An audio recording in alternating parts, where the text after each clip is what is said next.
Hi guys, it's your old pal Sticky Grizzled Hits here, and I have a very special video for you guys this time in Interland.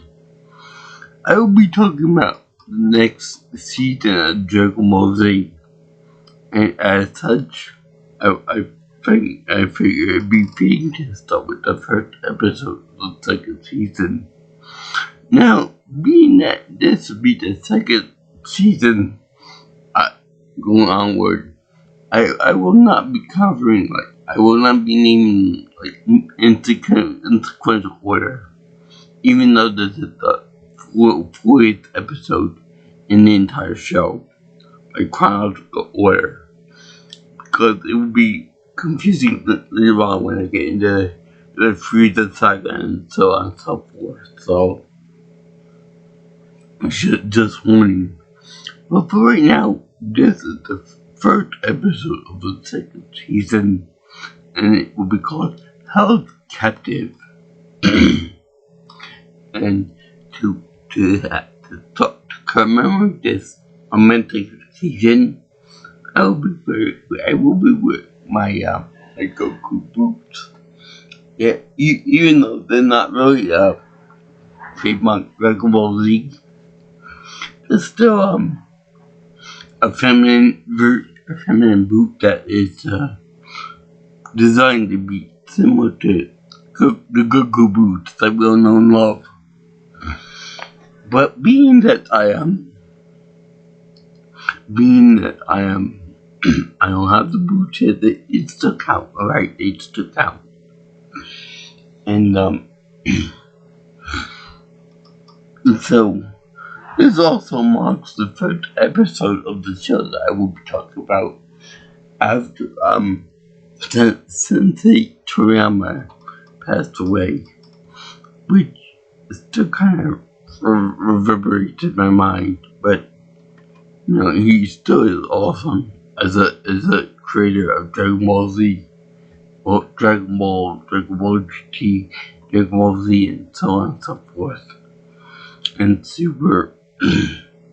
So, anyway, this episode continues the trend of Gohan, Krillin, and Bulma, and searching for the whole world of this guy, Piccolo Jr., technically.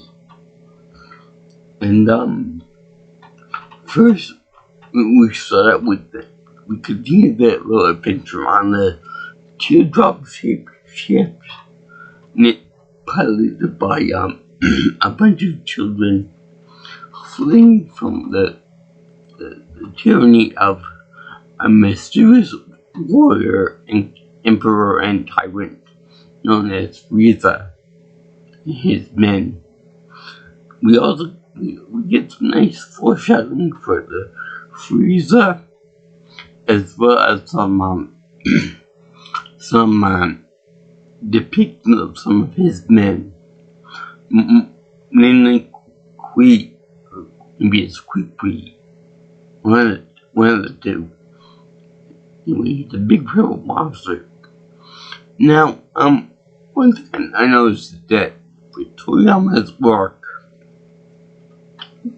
is that most of their faces, particularly the eyes and the ears, are mostly common throughout the rest of his work. So things like Dragon Ball Z, and the same with his vehicle, like a Dragon Quest, which I never played before, but they all have the same common features of the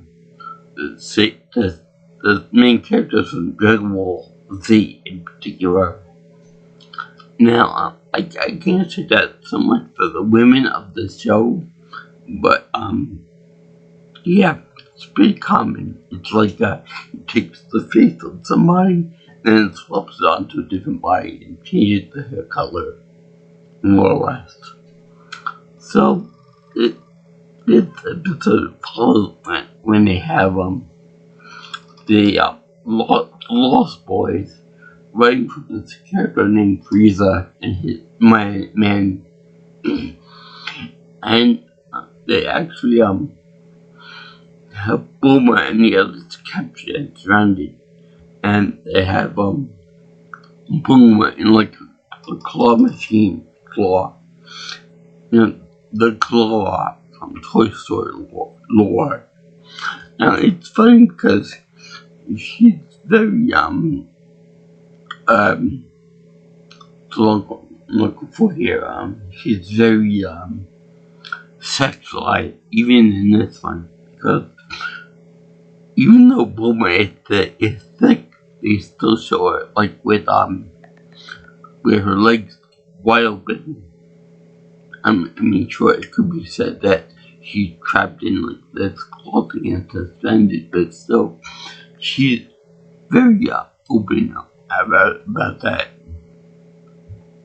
And it's funny, they showed Krillin actually, her actually laying on top of Krillin twice when she's sleeping, and she's in his lap. Kind of like a certain sexual thing go on there, to which he slapped him in the head, in the face, and doesn't apologize for it afterwards when she finds out that it was a mistake. But yeah, she's a slob and she got a temper problem, so that's something that you can add to her list of bad traits. That and she's gullible too, but that's beside the point. Anyway, they show that they're trapped in this in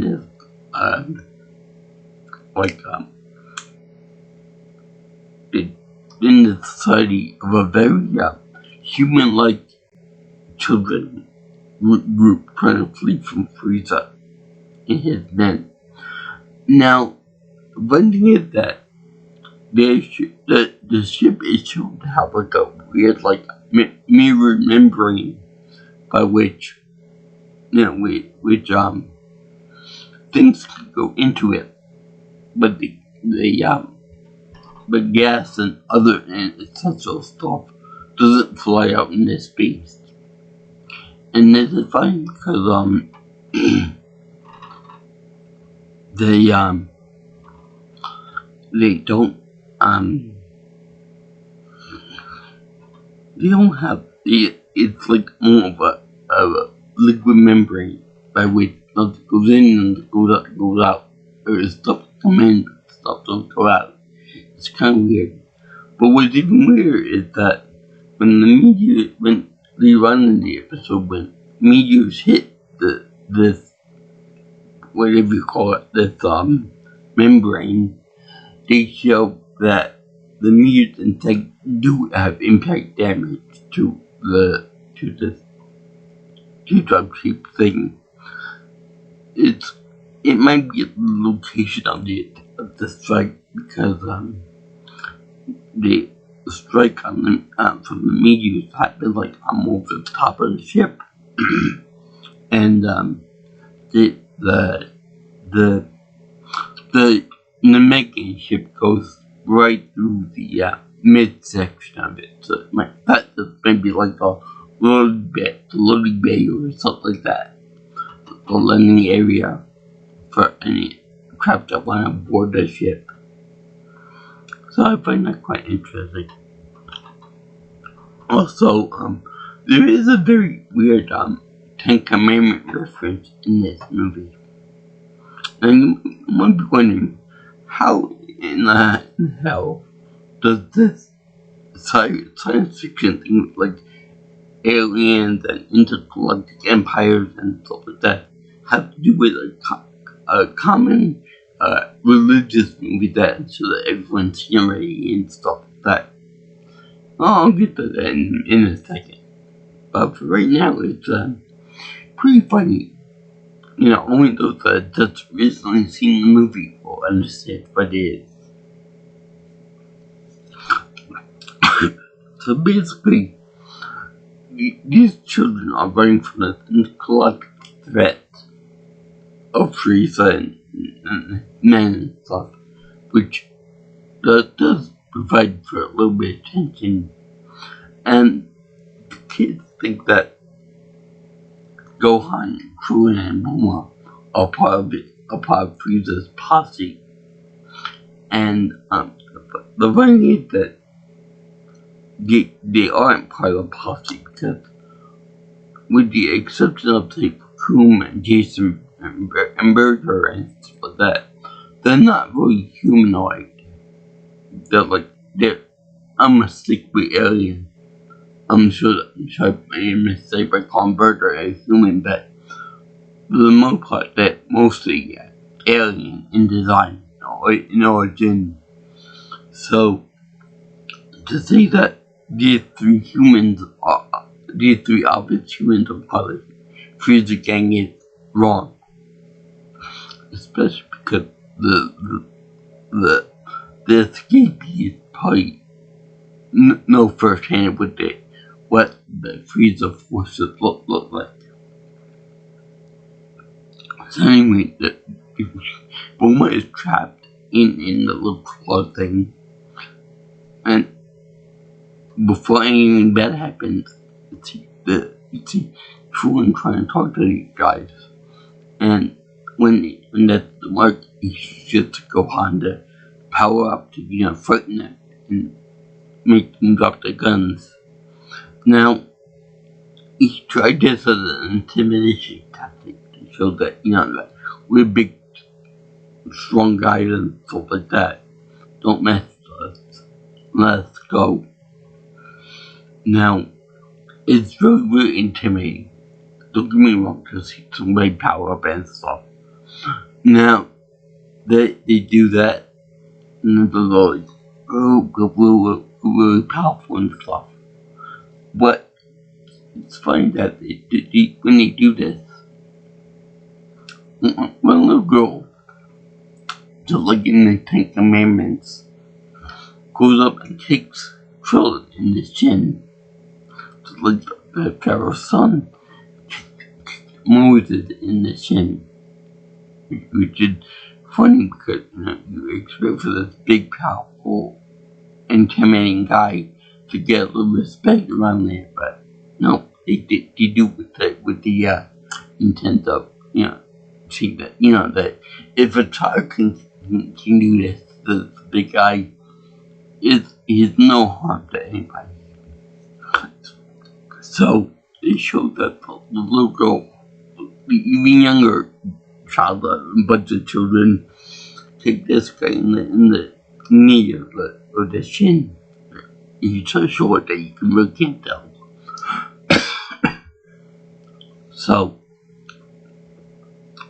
they show them doing that, and then they get in a big meteor storm, to which the people on the ship end up getting rumbles and getting the ship ends up coming apart from the inside out, and a big panel falls on the ground, and Krillin and Gohan, being super strong and powerful, end up capturing it before it crush people, including the little girl, and then throw it over to the side so it doesn't harm anybody. And this panel is kind of funny because we crushed them, but these people obviously still see them as a threat, even though they saved their lives. But the commanding officer, I guess, sees this, and he vouches for later on, but not before them. That all three of them are running away, and then we end up getting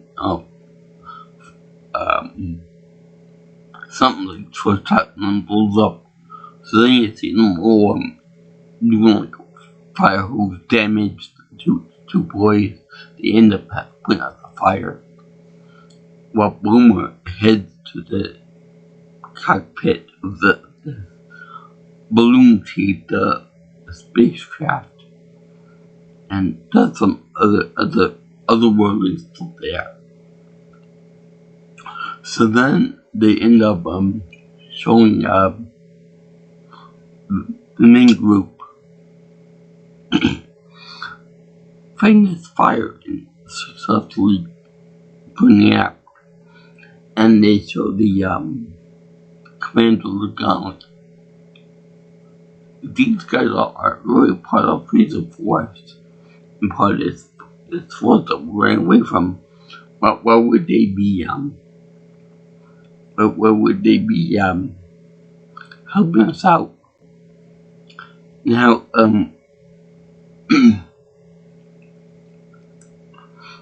also, before I move on with my other jokes in this part, I want to talk about Gohan and Piccolo's relationship, because they're more of a father and son duo than, say, Gohan and Goku.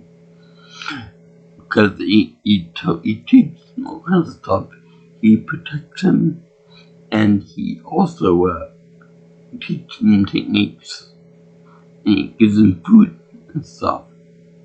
Whereas Goku's pretty much a deadbeat father who later on in the show ends up putting him in danger by himself and all that. So anyway,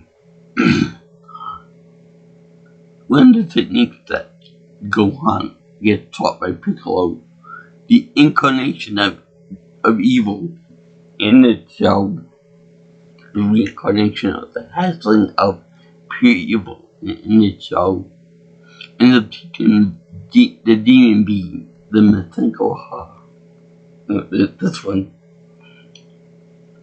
So Gohan ends up using that to see the little girl like Krona and Shin before, and he uses it to put out fire that's blown toward her. And this is good because it shows that this energy beam can cancel other combustion, but it also shows that the demon wave, maybe a technique that's used by a bad guy, can be used to help out people and save people's lives. This shows that different progression in being bad to good. That's what Dragon Ball Z is known for, among other anime. But I think that Dragon Ball Z, Dragon Ball Z, GT, and Super are known for that kind of thing. They pretty much started a whole trend. So anyway, now on to my other jokes. We all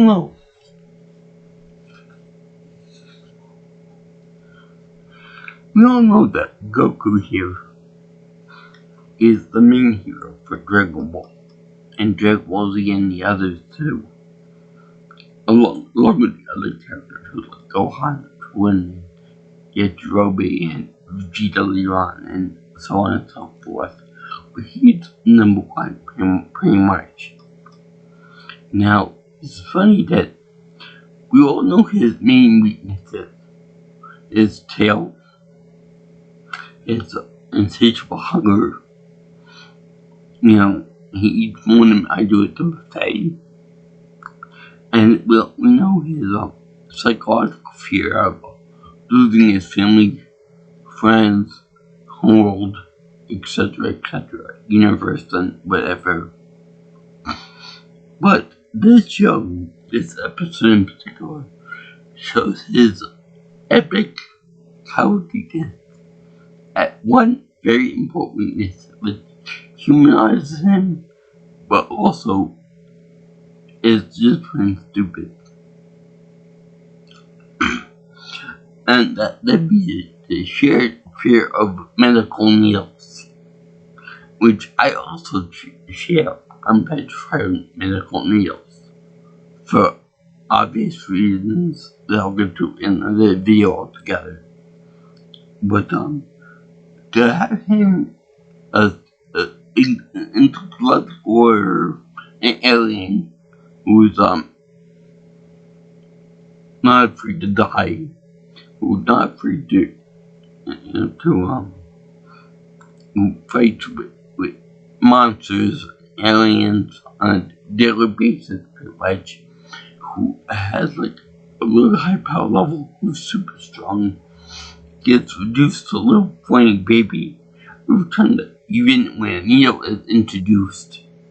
It's just funny to me. Okay? Even Master Roshi says, oh great, now I got trained not to be afraid of needles anymore. And even Chi-Chi says to her husband, oh, I can't believe that you're so, you put monsters and all of this aliens and things like that, but yet you're afraid of needles. What kind of pussy husband did I marry? I mean, goddamn. It's really funny, to think that a world like this could be defeated by a needle. I'm sure that Frieza, if you knew about this little information, that, you see the big badass transformation into a Super Saiyan, this whole strong, pure good character and whatnot, would be able to beat me up and stuff. If only we went into his ship and pulled out some medical needles, I'm sure that probably would rock Goku's world a lot. And it's just really funny that, that he doesn't do that. In fact, later on in the show, when they have Cell in there, Cell is quite literally part Goku. Goku's Cell inside him, and the memories and techniques are there with him. So you would think that Cell would also share the medical weakness of the psychological weakness of medical needs as well. Not only that, but whenever someone pulls his tail, that will also be a weakness too. Now, I believe that when Android 16 did this, he exposed his weakness to the tail being ripped off. That's really funny. But then when Majin Buu comes into play here, that's where things could be very interesting, because if he knew about Goku's weakness to medical needles, he could easily morph his body to be a sharp object, like the Terminator, like T-1000 in Terminator 2. That would be just hilarious to do that. I mean, sure, Frieza and Cell and many of the other people can probably make rocks or objects into a fine point needle, and then shove that into Goku's body and stuff. But Boo is like the bubblegum equivalent to a big guy, so so it makes sense that he could be able to do that.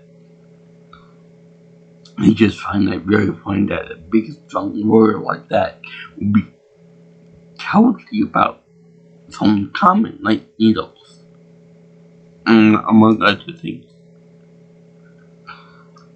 So anyway, you see that Bulma back to when they're in outer space with the spaceship, with this big spaceship, and they had to try to fly out of this meteor storm. Now it's very funny that they showed this the previous pilot getting beaten up by this meteor storm, much like Kid first getting his little ass beat because he doesn't know technology. Now this is funny because in the advanced cockpit, there are no yokes, there are no flight controls, there are no joysticks to pilot with. So Bulma has no stick of joy in this whole thing, much to my surprise. but just the keyboard, which can easily grasp it, even though she had no previous technological information about this or the other machine. She can easily pilot it with the extra ease. Kind of unbelievably so, but still, she's a genius after all.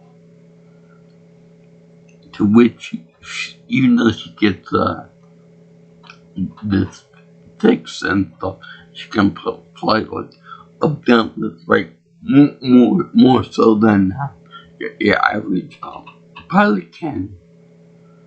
And she still gets the job done pretty well. No, she's still getting her big reward for this.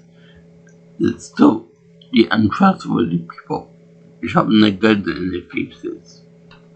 Now, all three of them. To which the commander even says, these were really great Frieza's boys. And Frieza himself. But why would they help us out? I know I've seen that argument made to Rebels before in another universe, but it's really quite weird. Yeah, I know that Toriyama borrowed from other mythologies and lore and stuff for Dragon Ball. So anyway, they still have her spread legs and all that stuff going at people and things. And it's funny because even though she is thick and stuff on a leg portion, her upper body looks fine. Her upper body looks great.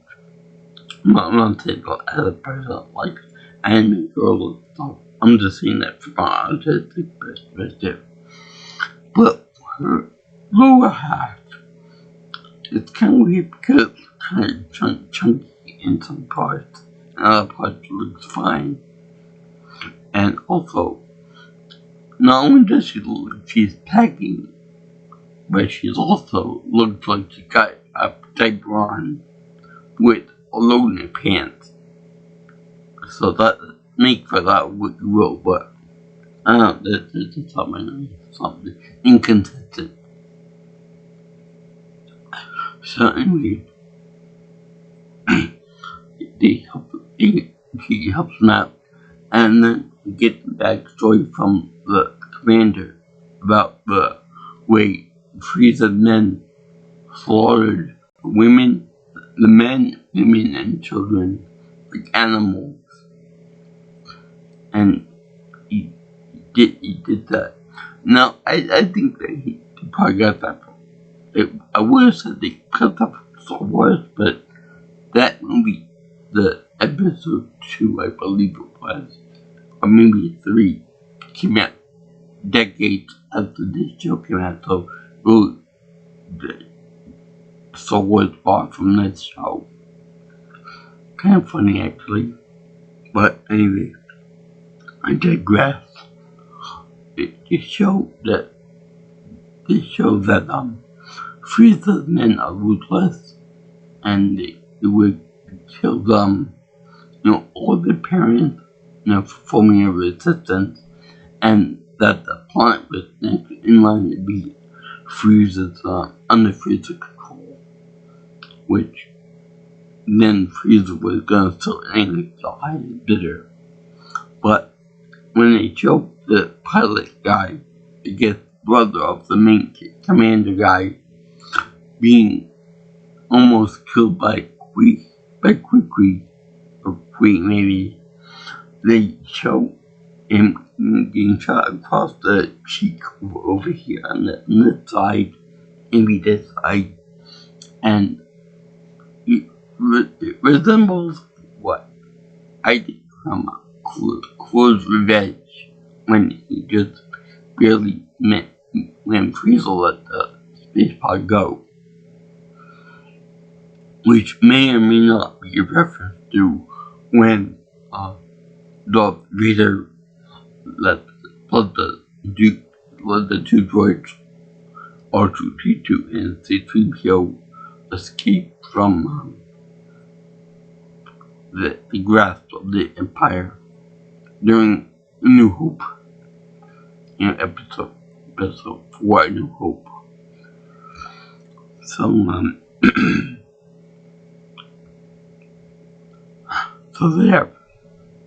Anyway, that won't bite him in the ass whatsoever, because number one, they won the main heroes about Frieza and his forces, and the two is that they never appear in the show again, even though they're on their way to a new planet. I think they might have been referring to Earth, but they end up giving them secrets to a shortcut to Namek, the home of the Boston Namekians. Now, something I should point out is that the word Namek might be a foreign term, but I think I know what it is. I think there was a mystic Hindu guy named Namek who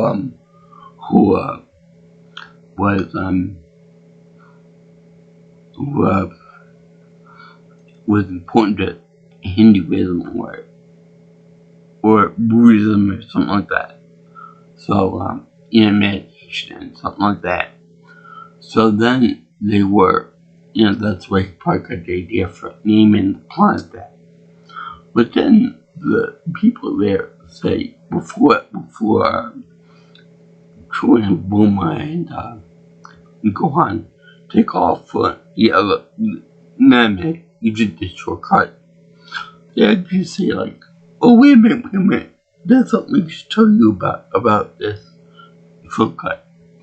Now, I don't know whether it's the fact that they are going to a solar storm, or because the planet they go to is like a fake Namek made by fake aliens, and they give away it of the because the fake was about this size. Whereas we know that the Namekian Dragon Balls something about maybe this big, I think that's a sphere that they be practically that size. Anyway, they do that, and they show wait a minute, go there, but of course they got to take off before that. You think that they would try to get as much information about Namek or shortcut as they could, but then they rush off like cavaliers, like we gotta go fight the bad guys and stuff. So before we cut to the next section, they show the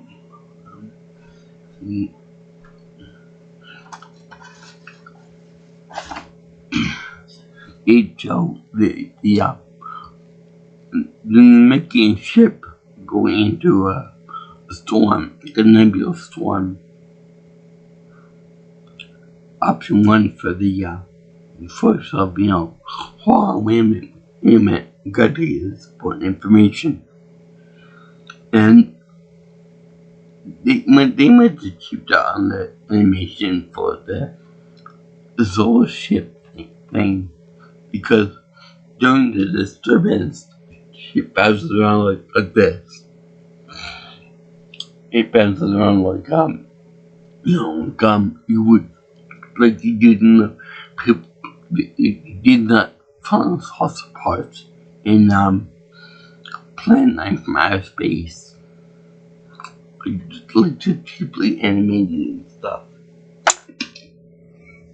So then they also show one more game bouncing around like a pinball. and in this thing, all while without sleeping like a baby. And she lands like close to lap. A very happy accident, if you ask me, but as soon as in there, to which she slaps him in the head for it, because apparently you're not supposed to touch the woman there, even though they know each other for years at this point, and he's fully clothed, and she basically a cock at this point, slipping around in her underwear and bra and stuff like that. So she pretty much, I'm not gonna say asking for it, but she's like, provoking him if he has that mentality, which after knowing him for so many years, she should know that he's not gonna do anything to her.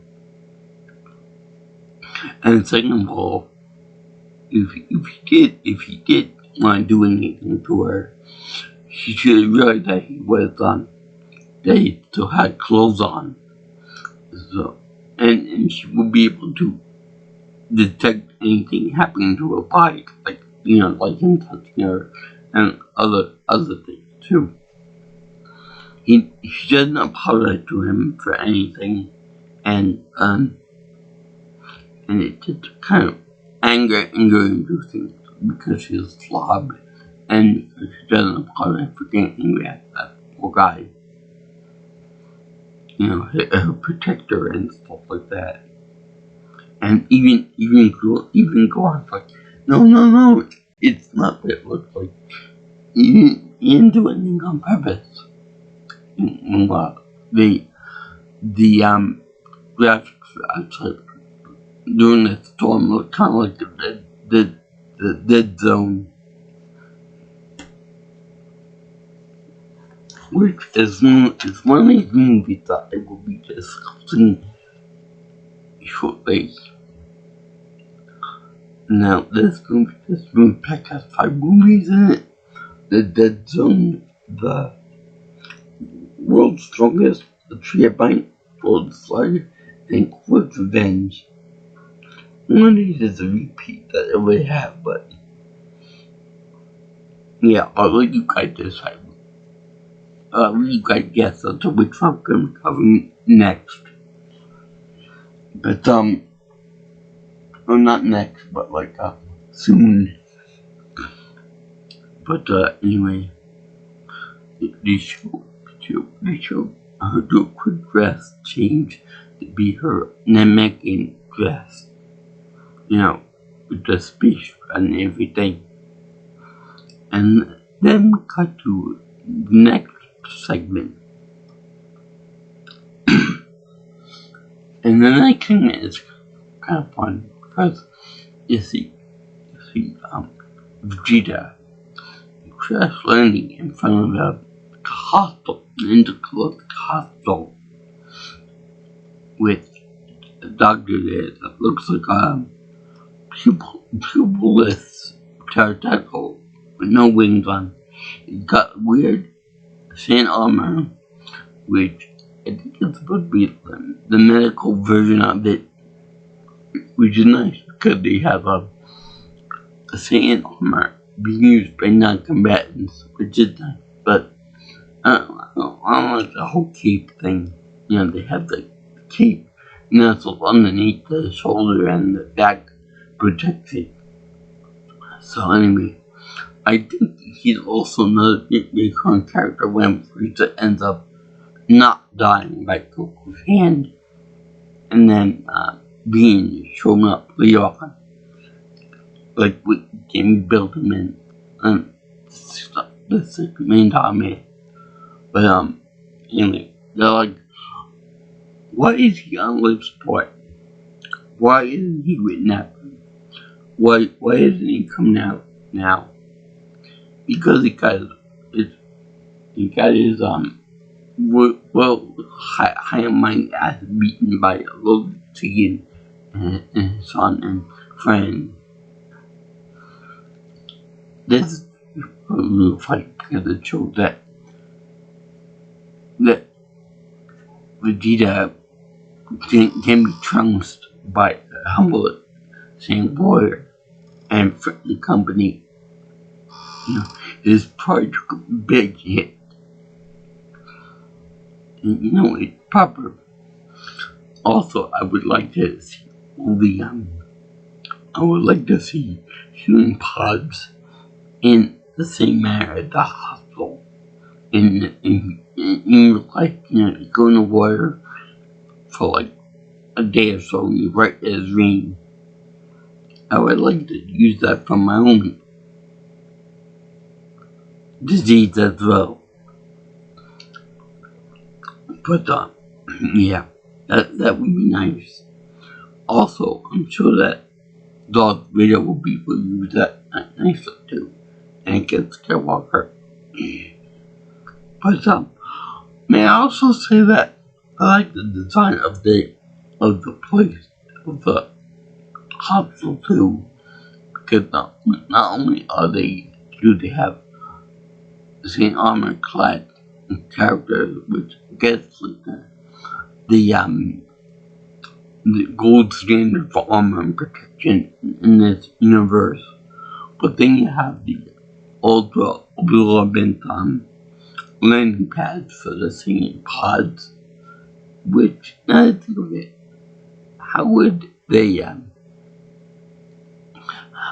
be able to handle anything bigger than a singing pod? Singing pod like a big baseball, whereas, anything else bigger would need a larger landing pad. But also, I really like this building because it looks like a duck, which I do find really amazingly funny. It's a super serious thing and it has a duck bill on it. And that's really funny. It's the new headquarters of this hospital planet. Anyway, it showed the guys there. One way of a good mustache and be a combination. Helping out the principal scenes as he got humbled royally. And he said, boy, when Vegeta gets out there, he's gonna be pissed. Like crazy levels of pissed. And yeah, that could to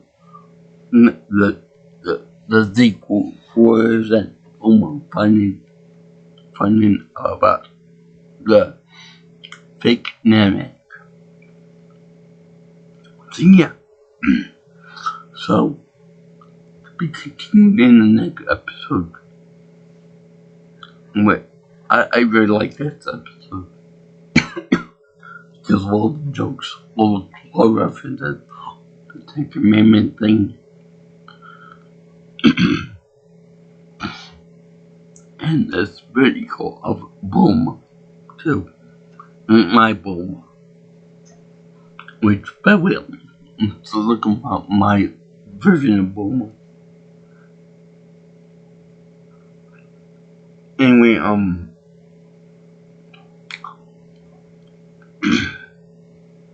and Demon Bean, too, is pretty awesome.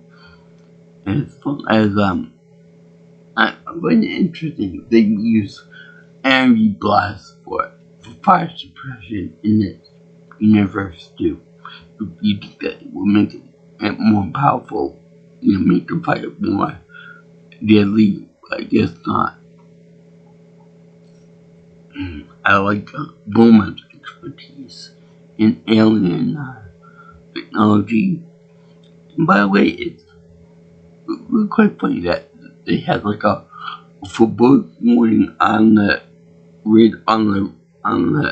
Bulma's machines that say that warning, this planet is not good, but it's not what you think it is.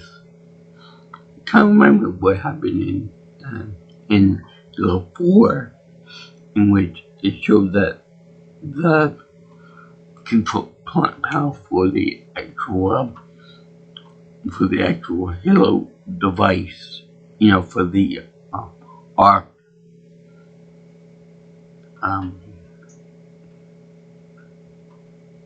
no, it's not right. Oh yeah, for the planet where they have the character of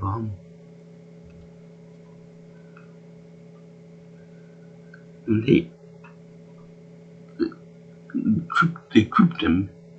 They have like they have the main ball of energy there, and then they have the cartographer map, and then they have it blink red, like, you know, a warning, like, do not go here. But nobody sees it, even Cortana, which is like a AI system. But then they don't go anyway, like this, so that they got the inspiration from this episode. Because they show like, I'm looking for power. Do not go here. It's a warning. Don't go here. So anyway, I thank you for watching my first episode of Dragon Ball Z Season 2, known as Held Captive. This episode was awesome. All the references I made before, for the Ten Commandments, the thing, claw reference, Bobo stuff, and it was just so awesome. And I give this episode my highway face seal of approval, because like most episodes, even though the start of the show arc, it's still pretty good because it gives reference to Frieza's ruthlessness, as well as other undesirable traits like her mass destruction and other things too, and the fear that these people have for Frieza. I also like the way they build up a song with a lot of episodes, which like building up as being a very beautiful thing. You know, it's not like they say like, who fear this guy, and 2 episodes later, that guy appears.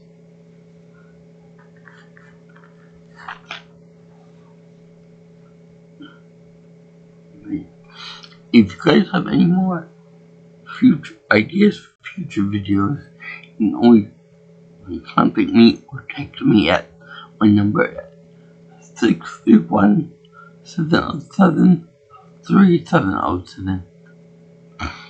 And if you want to reach me at my Twitter account at PMelsompro,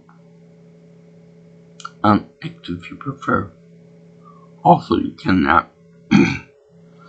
reach me at my email address at jjsviewingchannel@gmail.com. Also, if you like what you see here and want to see more of my videos and such, you know, like my video, comment or share it. You know, also subscribe to my channel too, if you so desire. Now, also, I was anyone that likes the show, and I reviewed it in the name of the Akira, the Goku, and the Holy Commandment. Amen. I think it's my good review. Now, I would like to also say aloha to everyone, and peace out, my brothers and sisters. I salute all of you guys, as well as the spirit of Teruya Toriyama, well, comedy references and other things too. And I'll see you in the next one. Guys, in internet land.